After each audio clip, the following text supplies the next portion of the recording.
الحمد للہ وکفا وسلام علی عبادہ الذین اصطفیٰ اما بعد۔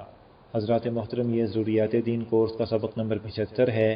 اس کا موضوع ہے حلال کمانے اور کھانے کی اہمیت اور طریقہ۔ یہ اس موضوع کا دوسرا اور آخری حصہ ہے۔ یہ سبق 9 نکات پر مشتمل ہے۔ نمبر 1، حلال کمانے اور کھانے کے فائدے اور حرام کے نقصانات۔ نمبر 1، دعا قبول نہیں ہوتی۔ آپ صلی اللہ علیہ وسلم نے ایک ایسے آدمی کا ذکر کیا جو لمبا سفر کرتا ہے، اس کے بال بکھرے ہیں، جسم غبار آلود ہے، وہ آسمان کی طرف دونوں ہاتھ پھیلاتا ہے اور کہتا ہے اے میرے رب، اے میرے رب، حالانکہ اس کا کھانا حرام ہے اور اس کا پینا حرام ہے اور اس کا لباس حرام ہے اور اسے حرام غذا ملی ہے، تو اس کی دعا کیسے قبول ہو؟ اس حدیث سے معلوم ہوا کہ جس آدمی کی کمائی حرام ہو اس کی دعا قبول نہیں ہوتی۔ نمبر 2، حرام مال سے کیا ہوا صدقہ قبول نہیں ہوتا، بلکہ حرام مال صدقہ کرنے میں خطرہ ہے کہ آدمی کافر ہو جائے۔ نمبر 3، 4، حرام مال سے آدمی کا جی نہیں بھرتا اور قیامت کے دن حرام مال آدمی کے خلاف گواہی دے گا۔ نمبر 5، حرام مال سے پلا ہوا جسم آخرت میں آگ میں جائے گا۔ نمبر 6، نبی اکرم صلی اللہ علیہ وسلم کا ارشاد ہے جو ایک بالشت زمین ناحق لے گا اسے قیامت کے دن اس زمین کا 7 زمینوں تک طوق پہنایا جائے گا۔ نمبر 7 تا 11، حرام غذا سے دین سے دوری، نورانیت کا خاتمہ، خواہشات کا غلبہ، نیکی میں کم ہمتی اور برے اخلاق، یہ سب چیزیں پیدا ہوتی ہیں، اور حلال غذا سے نورانیت، صحیح سمجھ، اللہ تعالیٰ کی محبت، نیک خیالات، ہمت اور دل جمعی پیدا ہوتی ہے۔ نمبر 2، سود، جوئے اور رشوت کی مذمت۔ محترم سامعین، سود کے بارے میں اللہ تعالیٰ کا ارشاد ہے یا ایھا الذین آمنوا اتقوا اللہ وذروا ما بقی من الربا ان کنتم مؤمنین فإن لم تفعلوا فأذنوا بحرب من اللہ ورسولہ۔ اے ایمان والو، اللہ سے ڈرو، اور اگر تم واقعی مومن ہو تو سود کا جو حصہ کسی کے ذمہ رہ گیا ہو اسے چھوڑ دو، پھر بھی اگر تم ایسا نہ کرو گے تو اللہ اور اس کے رسول کی طرف سے اعلان جنگ سن لو۔ اس آیت سے معلوم ہوا کہ سودی لین دین کرنا اللہ اور اس کے رسول سے جنگ کرنا ہے۔ حدیث میں ہے کہ سود کھانے والا آخرت میں خون کی نہر میں ہوگا، اور جب باہر نکلنے کی کوشش کرے گا تو منہ پر پتھر پڑے گا اور واپس ہو جائے گا۔ رسول اللہ صلی اللہ علیہ وسلم نے سود کھانے والے، کھلانے والے، لکھنے والے اور گواہ بننے والے سب پر لعنت فرمائی ہے اور فرمایا یہ سب برابر ہیں۔ اور اللہ تعالیٰ کا ارشاد ہے یا ایھا الذین آمنوا انما الخمر والمیسر والانصاب والازلام رجس من عمل الشیطان فاجتنبوہ لعلکم تفلحون۔ اے ایمان والو، شراب، جوا، بتوں کی قربان گاہیں اور جوئے کے تیر، یہ سب ناپاک شیطانی کام ہیں، لہٰذا ان سے بچو تاکہ تمہیں فلاح حاصل ہو۔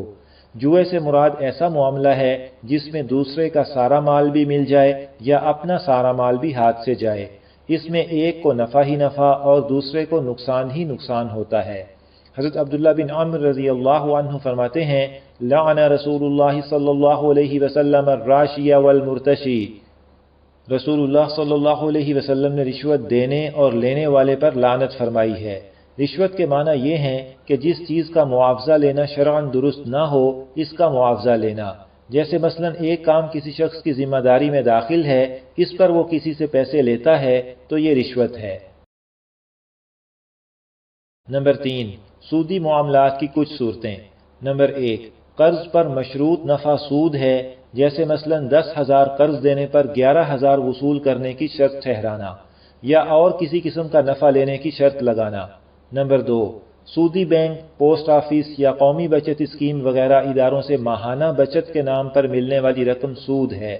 نمبر 3، گروی لینے والے کا گروی کی چیز کو استعمال کرنا۔ نمبر 4، کمیٹی میں یہ شرط لگانا کہ پہلی کمیٹی میں لوں گا اور کمیٹی کا انتظام میں سنبھالوں گا۔ نمبر 5، موبائل کمپنیاں سم پر اکاؤنٹ کھولتی ہیں اور اس میں مخصوص رقم رکھنے کی شرط پر جو سہولیات دیتی ہیں، مثلا free minutes, free S M S, free M Bs وغیرہ۔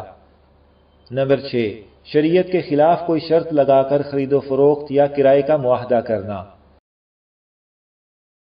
نمبر 7، پیسے کھلے کراتے وقت یا پرانے نوٹ دے کر نئے نوٹ لیتے وقت دونوں طرف برابری ضروری ہے، ورنہ سود ہوگا۔ کمی بیشی کی صورت میں سود سے بچنے کا طریقہ یہ ہے کہ کھلے پیسے دینے والا یا نئے نوٹ دینے والا ساتھ کوئی چیز مثلا ٹافی یا پین وغیرہ بھی دے جو زائد پیسوں کے مقابلے میں آ جائے اور سود نہ رہے، اور ایک طرف سے پیسوں پر قبضہ اسی مجلس میں ضروری ہے۔ اگر دو مختلف ملکوں کی کرنسیوں کی آپس میں خرید و فروخت ہو تو اس میں کمی بیشی بھی درست ہے، البتہ ایک عوض پر قبضہ اسی مجلس میں ضروری ہے اور مارکیٹ ریٹ سے زیادہ ریٹ نہ لگایا جائے، اور یہ بھی ضروری ہے کہ کرنسی کا ادھار معاملہ کرنے کی حکومت کی طرف سے اجازت بھی ہو۔ نمبر 8، پرائز بانڈ سود اور جوئے پر مشتمل ہوتا ہے، لہذا اس کی خرید و فروخت حرام ہے۔ نمبر 9، انشورنس کی مروج سب صورتیں سود اور جوئے پر مشتمل ہیں اور حرام ہیں۔ نمبر 10، سونے چاندی کی خرید و فروخت پیسوں کے عوض ہو تو ایک طرف سے ادائیگی اسی مجلس میں ضروری ہے اور دوسری طرف سے ادائیگی کا وقت طے ہونا ضروری ہے۔ نمبر 4، جوئے کی کچھ صورتیں۔ لاٹری عموماً سود اور جوئے پر مشتمل ہوتی ہے۔ نمبر 2، کھیلوں کے ٹورنامنٹ کی عام طور پر صورت یہ ہوتی ہے کہ سب ٹیموں سے انٹری فیس لی جاتی ہے اور اس سے جیتنے والی ٹیم کو انعام دیا جاتا ہے اور باقی پیسے انتظامیہ رکھ لیتی ہے، یہ جوا ہے۔ نمبر 3، کیرم بورڈ یا سنوکر وغیرہ کھیلنا اور کھیل کی فیس ہارنے والے کے ذمہ رکھنا۔ نمبر 5، رشوت کی کچھ صورتیں۔ نمبر 1، جعلی سرٹیفکیٹ بنوانے کے لیے پیسے دینا۔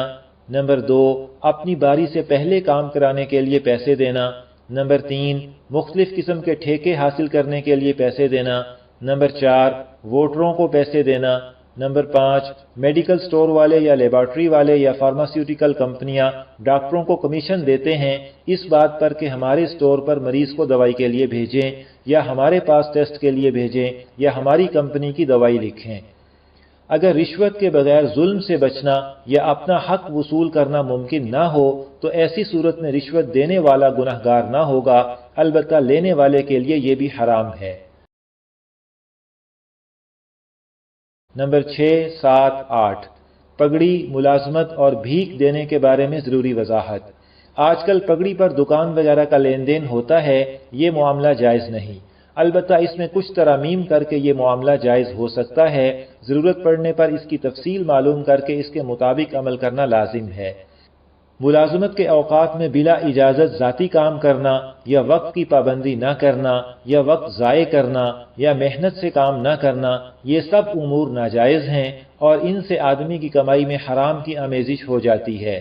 جو فقیر محنت مزدوری کر سکتا ہو اور پھر وہ بھیک مانگنے کا پیشہ اختیار کر لے، اسے بھیک دینا درست نہیں۔ نمبر 9، حلال کمانے اور حرام سے بچنے کا طریقہ۔ محترم سامعین، حرام کمائی سے بچنے کے لیے درج ذیل تدابیر پر عمل کرنا ضروری ہے۔ نمبر 1، اپنی جاب، بزنس اور ہر طرح کے لین دین کا کسی مستند دارالافتاء سے آڈٹ کرائیں اور خلاف شرع امور چھوڑ دیں اور ماضی میں جو غلطیاں ہوئی ہیں ان کی تلافی کریں۔ نمبر 2، اگر بزنس زیادہ بڑا ہو تو کسی مستند عالم کو اپنے ہاں شریعہ ایڈوائزر کے طور پر رکھیں اور اس کی رہنمائی سے کام کریں۔ نمبر 3، رزق کی تلاش مختصر رکھنا۔ نبی اکرم صلی اللہ علیہ وسلم کا ارشاد ہے، رزق کو دیر سے ملنے والا نہ سمجھو، کیونکہ آدمی کو اس وقت تک موت نہیں آتی جب تک اس کا آخری رزق اسے مل نہ جائے، لہذا تلاش مختصر رکھو، حلال لینا اور حرام چھوڑ دینا۔